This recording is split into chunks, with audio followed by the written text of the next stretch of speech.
All right, I guess we can get started, and more people join in. We can just admit them as we go. But yes, everyone, welcome to our second presentation of the Resilient Homes, Parks, and People Speaker Series. So this project is being put on with support from the province's PEI's Climate Challenge Fund. And today we have Norman Dewar talking about how to build a rain garden at home and his experiences. My name's Alex Throzon. I'm the water coordinator with the City of Charlottetown's Environment and Sustainability Department. Before we get to it, I'll just go through a few housekeeping issues. First of all, you'll notice you're all muted and don't have your video on. That's just so no one's interrupting, or you don't have to fiddle with those settings. If you do have any questions as we go through, you can enter them into the chat. And at the end, I'll read them out to Norman and we can have that discussion then. Besides that, this will also be recorded and I'll be sending it out to everyone who registered for this series here. But I'd like to give a warm welcome to Norman. And before we start, I'll just tell you, Norman Dewar, he's a resident of Charlottetown, and he's been the coordinator for Ellen's Creek Watershed Group since 2009.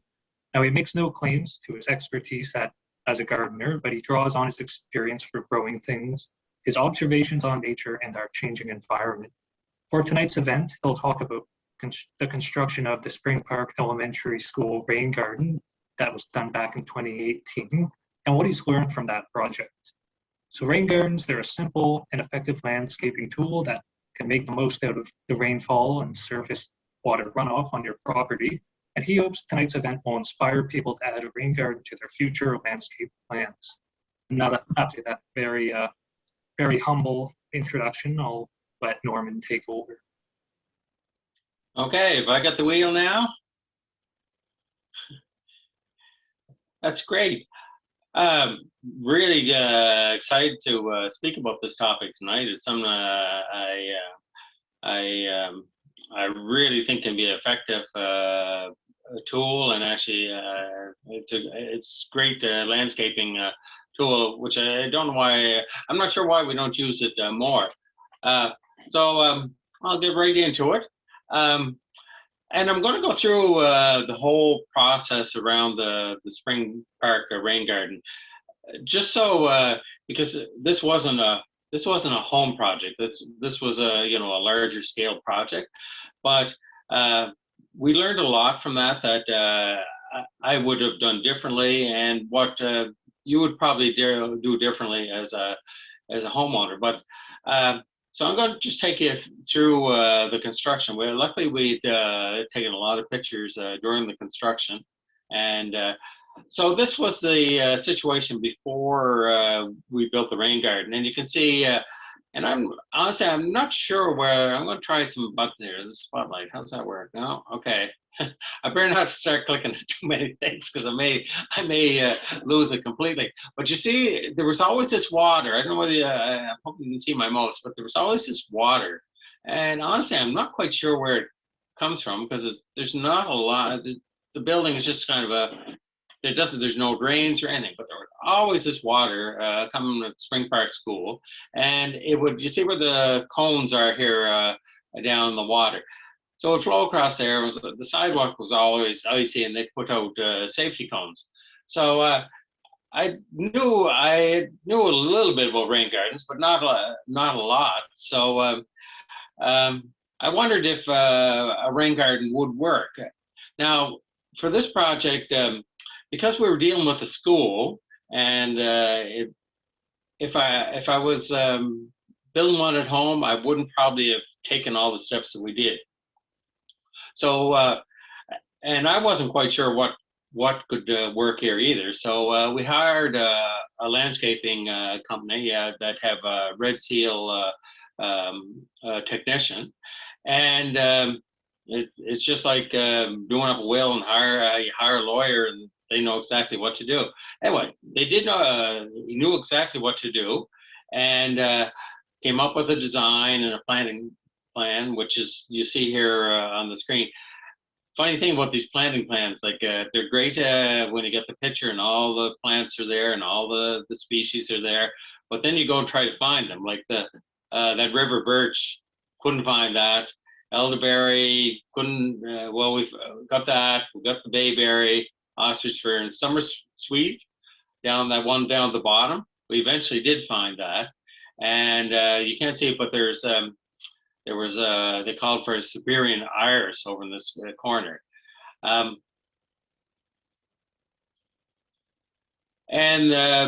that's the slope plan that they did up for the project. It's at the deepest point, it's about it's probably about 20 centimeters deep. That's why it's just when the guy was marking it off. It's amazing, really, how fast these guys, when they know what they're doing, the work they can do in a short period of time. Interesting thing, he had a few, he put a few nails, spikes in around that he used to measure out the distances. And he had a bit of spray paint, and he just kind of marked it out. And they took the sod away. And that's always a problem when you're dealing with a project like this. Like whether you're doing it at your home or whatever, the sod is always a problem. So in this case, they hauled the sod away, and you see it's quite a big area. And then they proceeded to dig it out and create that shallow bowl. And again, they were hauling the excess material away. So this is a big project, and just to give you an idea. For this project, we got a $2,500 micro grant from the city of Charlottetown, and this project, the way the quote was over $3,000. So, like, this wasn't a cheap project, but it's more on a commercial scale. So that was the finish. That's just when they were all done. It was ready for planting. So they hauled away and they dug down, and then they hauled back in topsoil, and they spread it out and created this nice, well, it was a running joke that because people were going into the school, parents were going into school, and they wondered, well, what were we building there? Some people thought it was a sand pit for golf. But you can see the shape of it, and you can see the deeper depression there. So they did a great job of like, it looked great at this point. And we had so this was a project done with the Spring Park School. So we had the kids and some of the parents came out, and we had a planting night. So you can see all the beautiful plants in their pots. Those are they end up being Japanese iris, and the landscape technician, he's just placing them all out. So that's just another picture of the planting. And you can see, like, there the iris. You can see some of the bogberry and the different plants all through there. So in the end, this was shortly after it was planted. So you can see, like, it looks great. It's doing its job. It's filling with water. And here's it went. So we did this. It was around the 1st of September. So you can see this first picture. It was taken on the morning of October the 3rd, and during that day, just during so we had almost 2 inches of rain, or 42 millimeters of rain fell within less than 12 hours, and you can see it filled up nicely. But you see in the last picture, that was 24 hours later, the next day, there was only a small amount left in the deepest part of the depression. Now, something we had to watch for too when we were building this, because it was on school grounds, there would have been different ways of doing it. Like you could have, sometimes if you look at a lot of the plans and manuals, they talk about, well, you build up a berm like to hold the water back. We couldn't do that here because we had to deal with the sidewalk and snow plows, so we couldn't create an obstruction there. And the other thing we had to watch out for too was just how much water and the depth of the water, because kids, they're gonna go out into this. That's my son there. He's trying out. So we had to keep it within and we knew in the winter it would ice up, and yeah, there's another shot. It's pouring rain. You can see it's done a great job. But you see, the landscape architects, they did a great job here in that I don't think I ever saw it actually flowing out over onto the sidewalk. So we stopped that overflow onto the sidewalk. This is another photo just coming into the fall, and you can see the plants are starting to turn, and you see that we're actually getting leaves starting to collect in the depression. Later on in the winter, and you can see still there's no runoff, so very effective that way. It eliminated a real safety hazard going into the Spring Park School. Okay, here's where it all kind of goes sideways. So we built this in 2018. It looked great when it coming into the winter, but then as a lot of this stuff that we planted, like the iris, especially, that didn't survive. I think there was maybe one plant survived the winter, and I think it was probably because it probably wasn't tough enough. It didn't have the ability to stand the freeze-thaw cycle with the ice. And so we planned on 2019, the plan was to have before school opened, to have get back in and mulch, and it got wet. And so we never did get back in, but you can see this photo's last summer, and you can see it doesn't look as good as it did. Now, part of that goes back to when it was first constructed, because, and this is a problem I see with a lot of the manuals out there for constructing a rain garden. Most of them are down in the U.S., I think Maryland and places like that.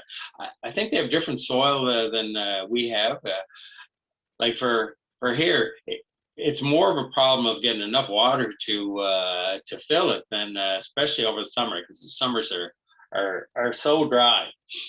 So as the and we took all the sod was taken away, then the topsoil that was there, it was taken away and dug out, and then we brought back in new topsoil. So I wish we'd put more emphasis on the like it did its job really well for collecting rain and runoff, but we should have put more emphasis on the garden part. And even though the soil that they brought in was it was improved, it added sand and that, it really wasn't rich enough to support the plants.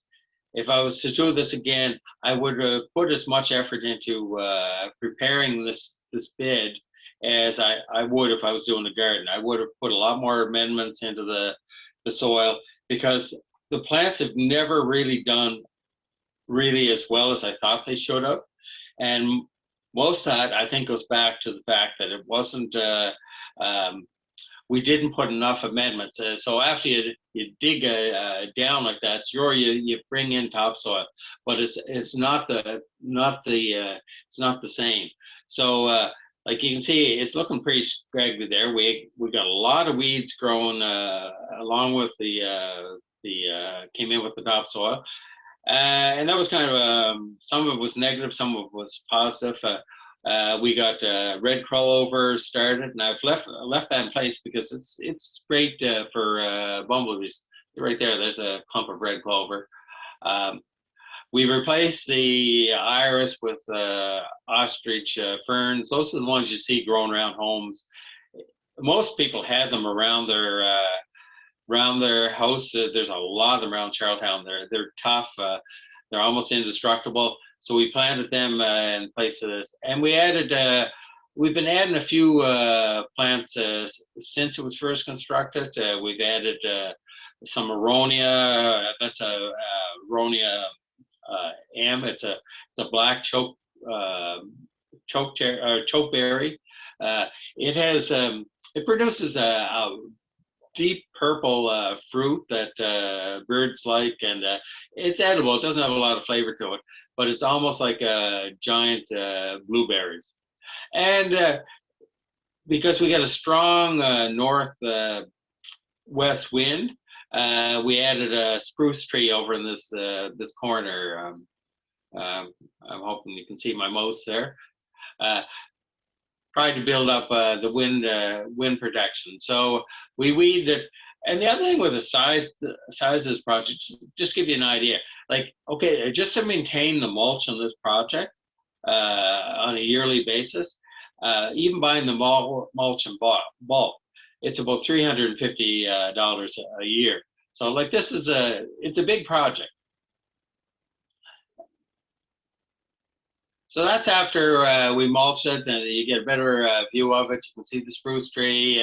We've got some clumps. You can see the lupins, which were kind of a bonus, but we did get some other weeds that we weren't that we had to pull out. So it was pretty weedy. We still got some dandelions and stuff growing there. But like I say, I don't think the garden, the plants have done as well as they should because and again, if I was to do it again, I would have put more emphasis on the garden part and creating, building up the soil. I think we would have been better off if we had taken away, if we hadn't taken away so much of the soil. The grass in the situation of this. Now, if you were building this yourself, obviously it'd be much smaller. And what you're looking for is a place where you have water running off or water you can collect.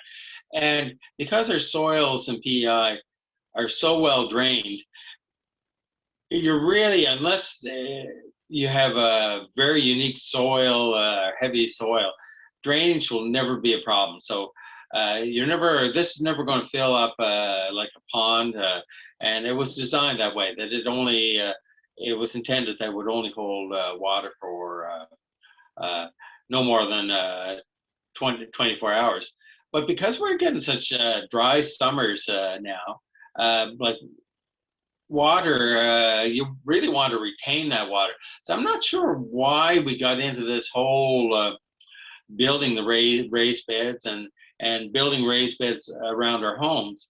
The raised beds around the homes become more problematic because of they are so dry. And then if you mulch them, you probably are aware that in the past couple of years, there's been a number of buildings destroyed and by fire, linked to mulch catching fire. And it's part because these locations up next to your foundation, up next to your house, are so dry. And I'm not sure why we got into the whole raised beds and building beds up. I don't know why we can't. If I was to do this on my own, and I have a place in my yard where I'm thinking of, I would first I'd dig a test hole, like get a shovel out and dig down a foot or a foot and a half, and just see what's under there, because it'd be pretty discouraging if you start digging and it turns out that it's just shale and it's rocks. You're going to get tired pretty quick digging that out. But I would save the sod. I'd get as much soil out as I can, or I would use the sod rather than going deeper. I would I would use the sod to create a berm, like so along this edge. Remember, I was saying that we didn't keep the we didn't create, but normally what you do in these rain gardens, you create a berm to hold the water back. Now, if you did that, you wouldn't have to go down as deep. And PI soil, what you're going to run into around Charlottetown, you're going to run into a lot of it's been disturbed, but actually Charlottetown is, on the most part, it would be good farmland if it wasn't covered with pavement. But around house and that, you get a lot of disturbed soil. So that's part of why it's important to before you start digging to dig a test hole and just see what you're dealing with. But I think there'd be very few places in Charlottetown where drainage should be a problem. So you can use, when you construct these, and there's lots of plans online, but you could use the spoil in that. So you can set your sod in that to one side. Don't haul the sod away. You dig the topsoil out, and then you dig down. You remove the subsoil, and you could use the subsoil. And if you had the sod, you could use that to create the berm effect, rather than having to dig farther down in the ground. And you would just trap that flow of water, and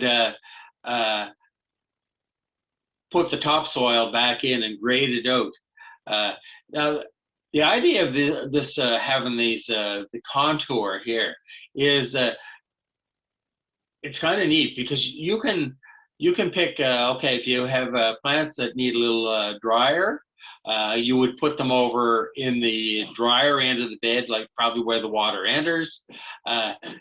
You would put plants that require wetter soil or can stand being underwater for periods.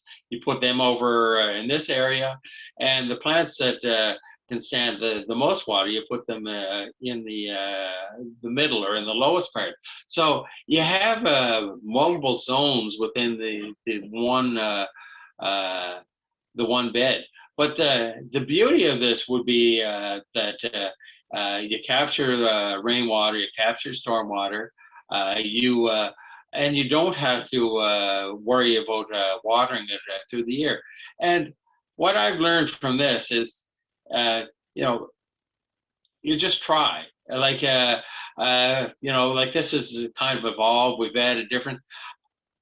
Like say, the only thing I really regret is we didn't put enough emphasis into it being a garden and the soil improvement, and by digging it out the way we did, it's caused the growth of it. Really, by this time, this garden should have started filling in. It should have helped reduce the need for mulch. Now, some of the plants I've really been happy with, though, they like the Bog Birch, and I think I'll just keep going through the slides. Yeah, this was the best one. See, there's a Bog Birch there. There's another one there. They've done quite well, and that's just quite.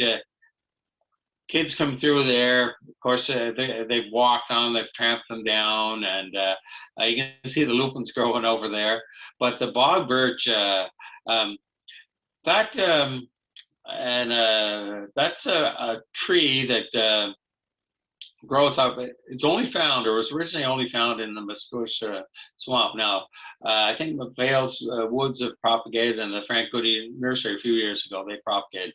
But we chose that because, so this is something else, what these, like, it's what you like or what you want in these beds. You can put anything you want, you can mix shrubs.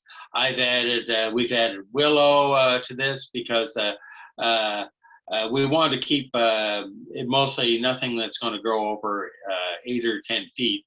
But we've added some like the aronia, the black chokeberry. That's won't grow that tall. The birch was kind of okay. It's Bog Birch. It's got the right name, but actually the Bog Birch turns out that it's what it needs most is sunlight, and that's what it got here. and it's a really neat tree. I'd like to see the nurseries actually carry more of it. It's got a beautiful leaf on it, and it's got a kind of a rough, kind of papery bark, but it's a kind of a gray reddish. You can see it there, and it's got a really neat leaf on it. The willows that we added there, willows are great. We have multiple species. I think there's at least 7 species of native willows on PI. One I prefer, and I think of a slide of it later, is the yellow twig, and they can take a lot of pruning. So if they're any of those, the willows or the roni, if they're getting a little bit big, you can always prune them back a bit. But any kind of, like, you don't have to. I find you look at those plans and they have all you see the plant list and that, but you know, you can use things that you have in other beds around your house, or just it's what you like and what you your own personal vision. So it has to be whatever you plant. It has to be something that you like. You know, I could see in one of these beds you could even have tulips. We've actually never mentioned it, but we actually have we've added a few hostas. So it's the more variety. I kind of tend to kind of like the wild side. Like, you know, most people would have pulled out that red clover, but I think red clover. I like the look of red clover. It's a beautiful leaf, and the bumblebees really like the when it comes out in blossom. And if you don't like perennials, like how could you get anything more beautiful than that? That's a wildflower meadow. You know, that could be an option for one of these. If you wanted some really low maintenance, if you could establish a wildflower. This picture was taken down in near Vernon River, and there was acres and acres of this just growing in an undisturbed meadow. But you can see just how beautiful that would be in something like this, and obviously would be tolerant to drought and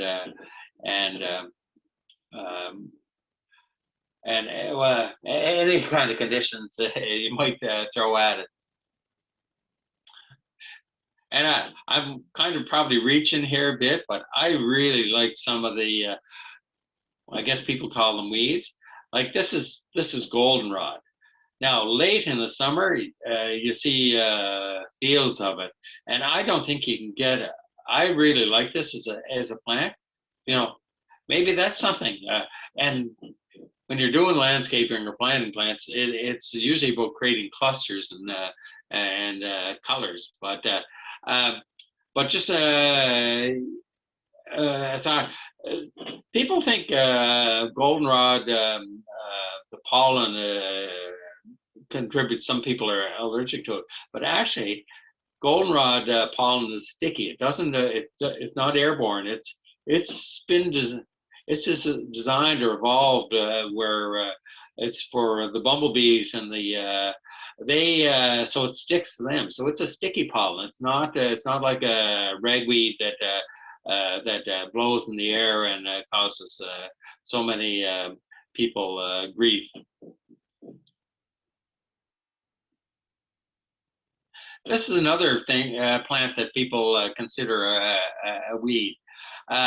It's called Dawson, or that's what I call it. I've got some growing in my yard, but this picture was taken along the stream.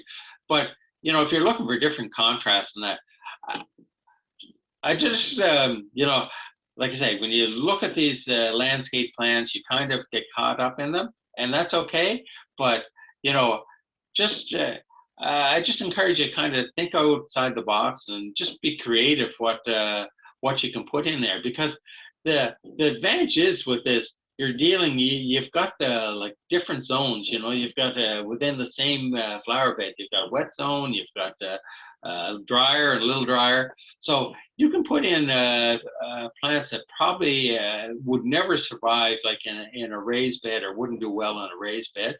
But yeah, this is Dawson, and this is taken in the fall. And look at the red color of the leaves and the seed pods. I'd mentioned earlier about willow. This is called yellow twig willow. And I have some of this growing next to my property in Charlottetown, and I just stuck it in the ground. It's grown alongside of a parking lot, so it's getting salt. You couldn't get a tougher environment, and this is tough. I prune it back, I keep it trim, and it's really thrived there. And it's got a beautiful yellow twig. It's good. I think the leaves are beautiful, and at the base of the leaves, it has this interesting whorl. So anyway, that's now I see we've got up to 32 people. It's kind of weird. I feel like I'm just talking to myself. I assume that you've heard everything I said, but Alistair, Yeah, I can jump in here. So we had a few comments throughout it. There's some of them were focusing on more about using native plants. So I was wondering, how much of a focus was that with the Spring Park Rain Garden? Did you guys try and focus on using native plants for? It was at first. Some of the plants that were selected were native. And like like bayberry, you can get that. There is a native bayberry, and it's a beautiful shrub. So we did, but it was a mixture.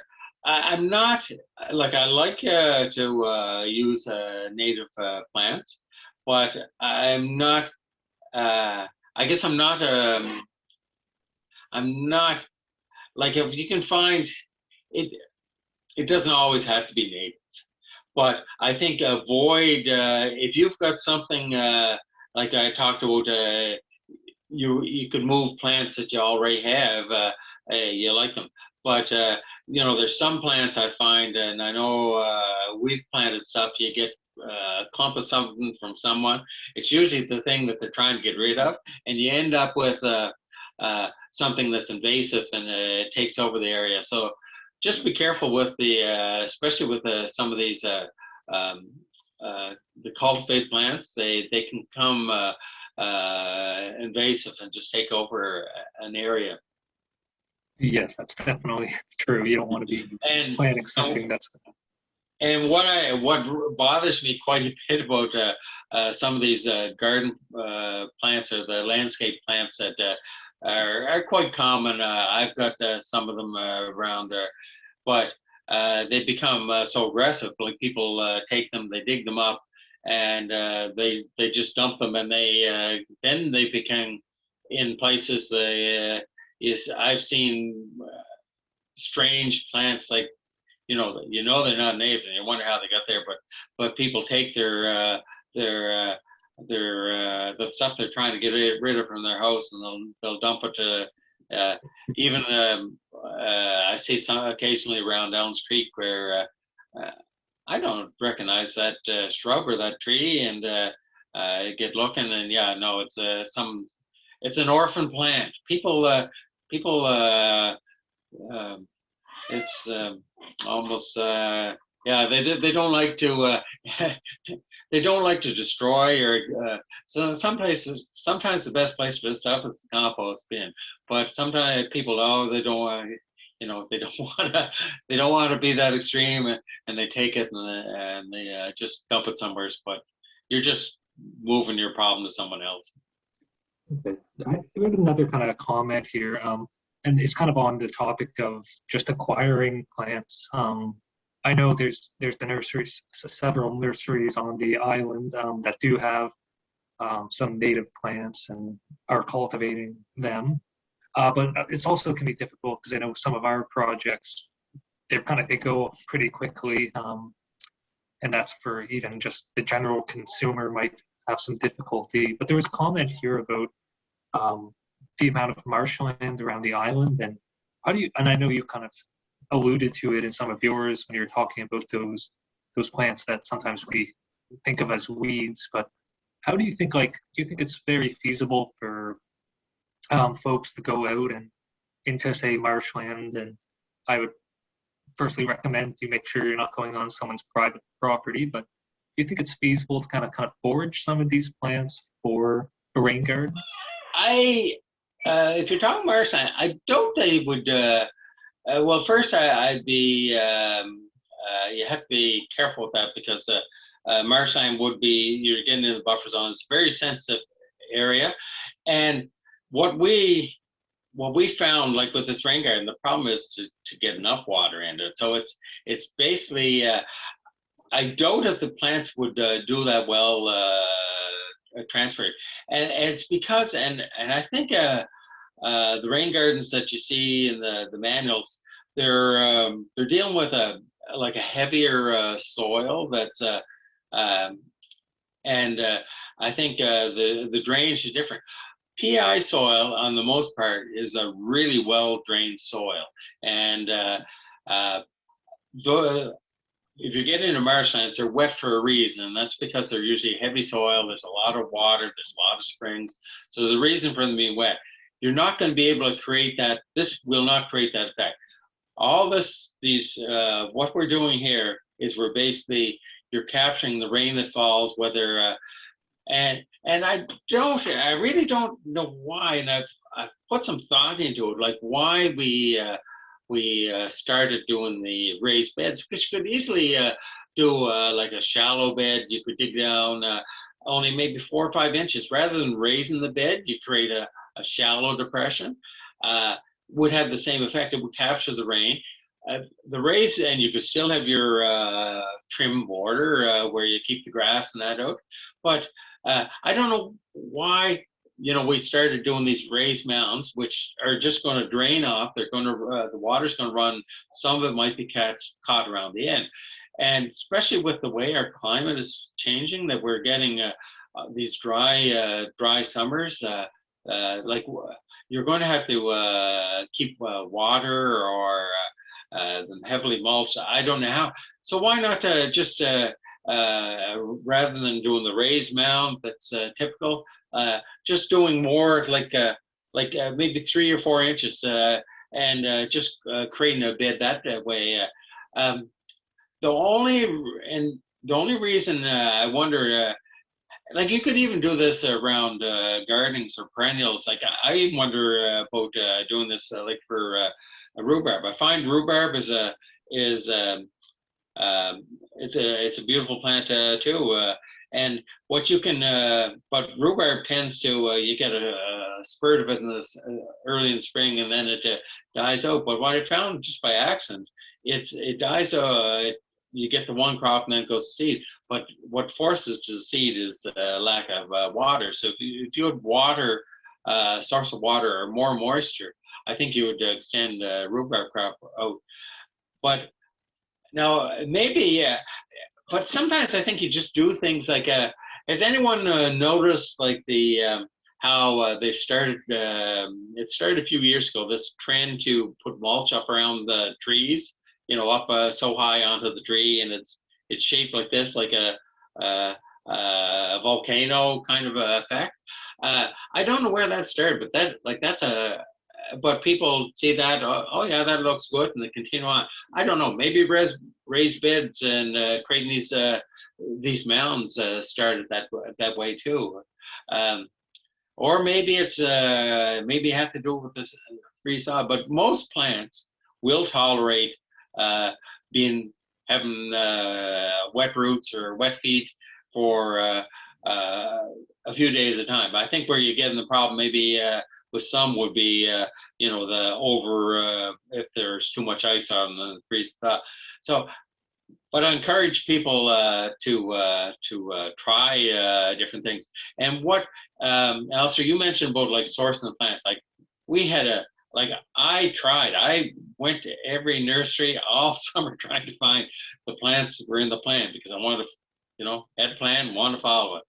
And it was only by chance that I found the sweet shrub, which it's done well. It's hung in there, and it's a beautiful plant. It's not native, but it's close. It's a North American plant, but it's but what we do, and it's the same that when we're planting trees or shrubs with the watershed. I guess it'd be nice if you just did it and it was done, everything grew. But what we do, if you can't find something this year, if you've got enough space, find it the next year. You might find something you like better the next year, move it in. That's what we've done. So we've added, since we started, like I've said, we've added a spruce tree in there for shelter. We've added some ronia, we've added some willow. We've got the lupins growing just by accident. Like I've tried to grow lupins, I've never, like, I don't know, but so just I think it's a case where if you can't find and there's in these manuals, there's all kinds of plants and what works, and chances are you're not going to find them all, and maybe you won't find them this year, but maybe you'll find them next year. So don't get too fixated on I guess a plot plan. Mm-hmm. So we have a few more comments and things here. So one of them was just talking about how goldenrod is an important fall food source for many bee species. And I really like that rain gardens can be an opportunity to also create a pollinator garden almost for bees and monarchs. Yeah. And then also, yes, in those guides that you had mentioned, there's a lot of different tests, and thank you, Sarah, for sharing that. So there's tests you can do by kind of digging a hole, pouring some water in, and just waiting to see how the drainage is. There's also tests for that. So I definitely recommend going online and looking at different guides. Currently, one of my colleagues is who's a landscape architect graduate recently. She's working on, and I think she may have been in touch with you, working on a guide base for Charlottetown, because like you had mentioned earlier, a lot of them aren't focused on the island. You get a lot for New England. There's some in Nova Scotia. There's some nonprofits that have produced there. So we're really hoping to get a more local guide for our residents and islanders, just saying what species, and as well as just going through a lot of the stuff you'd find in other guides. And yeah, there's some good comments here about directing your downspouts or using your rain barrels to direct water into rain gardens. I think as a residential rain garden, it's definitely a great opportunity to have that downspout extension right into your rain garden, or having a rain garden that you can, or rain barrel rather, that you can use to, when it is drier, just add some water to that. And shameless plug, we have a rain barrel like at cost sale going through the city's water and sewer utility. So if anyone is interested in a water barrel, they're selling them currently at cost. So you can definitely look that up. It's kind of interesting about the site at the school there. Was there any chance to have kind of those downspouts or rain barrels involved? No, and no, we didn't. And again, I'm not quite sure where all that water comes from, but no, there's no rain spouts. I'm not sure actually how the water comes off the roof. I think it must go down into the sewers or something. Like there's no, it's not. But the idea of using like a drain spout, like you can only have so many rain barrels, and sometimes you wanted the rain barrel near where you're going to use it. But something like this, and I thought, like for myself, I've got a rain spout at the front of my house. Our garden, our plants are at the back of the house. So I would never, never put a rain barrel there, but I do have a long pipe that I run the water out into the yard for.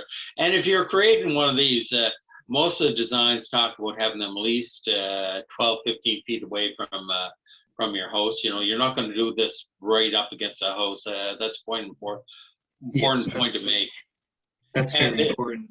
Yeah, you don't want to be building water up right next to your foundation. And I think it'd be what you're talking about, developing a manual for PI, because we have a very unique soil. People think of PI soil being is a rich soil. It really isn't a rich soil. You know, you only got it's a very shallow. You've only got maybe 8 or 10 inches of topsoil, and it's generally a well-drained soil, and but it's not a rich soil. It doesn't hold nutrients. That's why going back to what we did here, I wish we'd put more compost and really built up that soil in the rain garden, because it's held it back. It's held the development of the plants back ever since. And unfortunately, once you've dug it up and once you've got the plants in there, it's pretty hard to do to go back and redo that. So yeah, definitely. So Sarah, I don't know if you can see the chat there, Norman, but Sarah. Yeah, I'm not seeing the chat because I see you and I see a few people there, but I'm not seeing the chat, and I'm. Here's some. I'll read them out to you here. Yeah, you read it out. I've been nervous to touch too many buttons on the screen and I lose the whole thing. No worries. So here's some local plants that you hadn't mentioned, and Sarah, who is with the Winter River Watershed group, for anyone who's unaware. So here's some blue flag iris, sensitive fern, cinnamon fern, red poser dogwood, winterberry, witch hazel, serviceberry, staghorn sumac, and swamp milkweed should be another good pollinator. Would those, you think, would any of those or all of those be good in a rain garden? Depending on definitely. You're warbling a little bit there, but actually, I was going to mention the blue flag iris. That's a native iris. I wish we'd tried that, but again, I was sticking to the plan. They called for Siberian iris, and I went with that. But it's like the bog willow. It's a plant that it's bog, and you think these iris are usually found around in wet and boggy areas. So you think, oh, gee, that plant had never survived. But actually, I think it's a plant that actually would do well in. It needs some water. It would deal with a lot of water. But I wish we'd used the blue flag iris instead of the fancy cultivars that we bought. And I'll give you an example.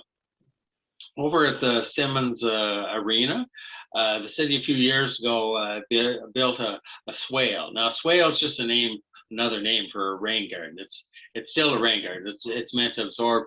And there's blue flag iris were planted there, and they're doing well. And that would be an area that's quite dry. So I think a lot of these native plants, if you take them out of their normal environment, they still seem to be able to do well. Swamp milkweed, that's another plant that has done well over in the swale at Simmons. But we tried swamp milkweed in the rain garden at Spring Park, and it didn't. We didn't have a lot of luck with it.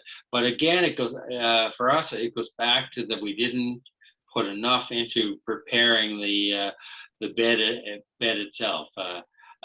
We should have put a lot more. Again, emphasis on the garden part. The rain, you can only do so much. That's a big part of it, but we should put more emphasis on the garden part of those two words. I have another question for you, but first, I know it's getting up to the 8 o'clock point. And I just wanted to share, I'm sharing a short survey in chat. It's just really going to help us understand. It's probably like a 2-minute survey. Just tell me how you heard about this event and mainly what kind of programming initiatives you'd like to see from the city in the future. So if you guys could, if you could all take the time after this to go through that, it would really help us with advertising these events and understanding what people want to see in the future. But my question for you was, yeah, I'm sure a lot of people here are quite good gardeners, but one of the trickier concepts is that getting the contouring and getting the water to pool. So how would you recommend people reach out to? I know not everyone has the same funds to do such a large project as we had at Spring Park. The project that like that, when you're getting up that size, like the contours and these a lot of these manuals from the US and I think it's great that if we can develop a PI specific one, I think that'll really improve but the directions are there about how to form the contours, and it's not as simple, or it is as simple. It's not as complicated as it sounds. You just to get the contours, you depending on the size, you just run a string across. You put 2 pins in either side. Kind of mark out where you want to dig. You put 2 strings in either. You put 2 stakes down, string across, and then you just take decide. But you don't have to go really deep, and you can use. We didn't in our case where we just create the saucer depression, but you can use if you're trying to catch water that's coming downhill. Like you could, like in that original plan, you had the. You could see at Spring Park, we had the water, there was a flow of water. Well, at the end, you can use, rather than going down deep, you can create like a berm effect and like dam and hold that water back, so you don't have to dig so deep. It'd save a lot of effort. But there's really good, in those manuals, there are a lot of plans on like how to do the construction and what to consider, like the volumes of water. But I find that for us, like with the drainage of our soils and that, the water is such a valuable resource in planting one of these that you're going to be looking for more water than. And again, like we had limitations because this was on school property, so we had to. A big thing we focused on, like we had to, and that's why we hired a landscape architect. You got a little bit more leeway around your home if you've got gardening skills. I really suggest like taking a look at some of the plans in these manuals and how to create them, and it's not as overwhelming. I know that you get the commercial scale, you're dealing with small diggers and trucks, but it doesn't have to. This is you're just creating a flower or a garden or a bed, just and rather than the typical mound, you're going down. All right. Don't think we have any more comments or questions. I'm going to make sure I didn't miss anything. But if anyone does have some final questions or remarks, please let us know. I have a question, Alistair. Okay. I knew you were working on this manual. Tremendous idea. When do you think that would be ready? That I was going to mention that. So I'm going to send a follow-up email once we have the recording up. I'm going to send it to everyone who registered so if people missed it, they can also look at it. And if we have it complete by then, I will include it in that email. We do have like a draft that I'm not sure if Quinn had sent that to you, but I can. No, I haven't seen it yet, but Okay, I can run it by you as well. I think she's got quite a good list, I think, now of like local and just plants that do well in these kind of situations. So we're excited to have that coming out soon, and hopefully, like I said, we'll see if we can get it out next week when probably send out the follow-up email. I'll definitely include it, but if not, I guess just stay tuned and hopefully we can try and advertise it some. no, that I think that's really going to be helpful for people. It's gonna, and again, it's not this just like digging in the dirt. You like to see things growing. You might not get it. You might not get it right the first time, but yeah, just Yeah, definitely. learn from what you've done. Try something. Try something else. Yeah, it's definitely. I think some of the fun things about gardening, and you're also just combining that with managing your stormwater that might be causing you or your neighbors some grief. So it's definitely such a good way to deal with this and just really beautify your property at the same time. Yeah. No, they're definitely an interesting feature and low maintenance and really should almost look after itself. All right. Well, I'm not seeing any additional questions. Just so I think, like I said, it would be really great if you'd be able to take the minute or two to fill out that short survey there that I shared in the chat, just telling you how you heard about this event and what you'd like to see in the future.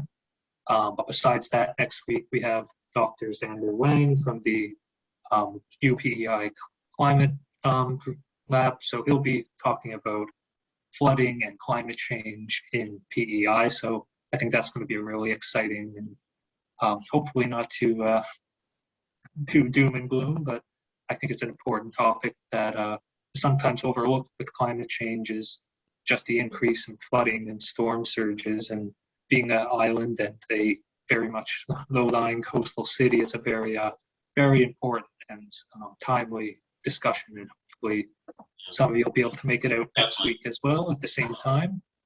But if there's no more questions, I'll thank you once again, Norman, for taking the time to discuss this with you and sharing your knowledge and lessons learned with your project there. Well, thank you, and I thank everyone that participated. And like I said, I think sometimes just go for it, try it. Yeah, just go have some fun with it.